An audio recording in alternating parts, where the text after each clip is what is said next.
Mistar chotwirish Spanish tar go fibin me.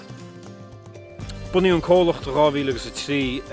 stoi in príomhhaim vi gólach a Thompson a bheit díú ar gasar bunskale, gasar anóg agus drámich go ardchaid an trí bhean na gailge chud mórstáití na tíre. Le bheith fíorneach níor sé gceist an goil níos fuide na beidir dráman ú hághráma ach de mar bhín cólacht a forbert Hasmuid na dráma go dhégóirí agus an sin go riní began ní sinnaríist agus fiú suscataínis na tríchadaí. Tá bearn na mór an seo híomh na drámiocht a gatín níomháin drámiocht na gailge híomh na isgrúpan í go háiríad daoine idir 8 agus 3 agus fecim bhfuil ró láidir ag fibín agus táhacht leis an obair tá fibín íana I gceann na daoine sin na bheala ag an áirclaíocht.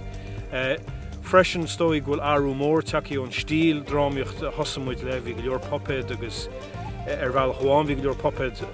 sna drámaí a chanis tá muid fós beidir bhealaí bháin a clí leis an bailach físiúil is málainn bheith gúsáid an technoliacht is téirnaí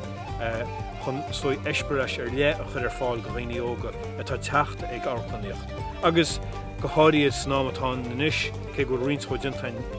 hána sna tauchaí fecim go mimiid tuairt agus a crothú stoi ábhar a bheits tarlú tíomh mufaoin éir.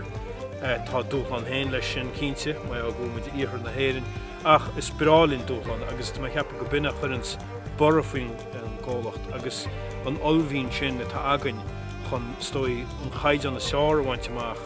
ó híomh na hálíine agus ó híomh na áirclaíochta agus just mar go tarlíonn sé gúilmuid feimmuid sí bhean na gailge. Ní cheapan gúilmuid stoi I brú na teangan atá mar sin ach gúilmuid a feimú mar cholach gailteachta trí bhean na gailge.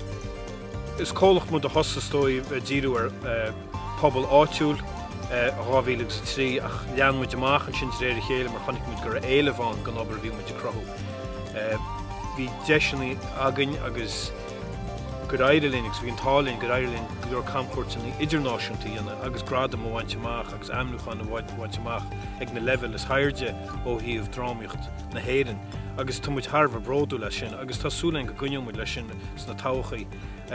ó an taistil runmuid go dtí an Africa ar fud na Eorpa agus America thua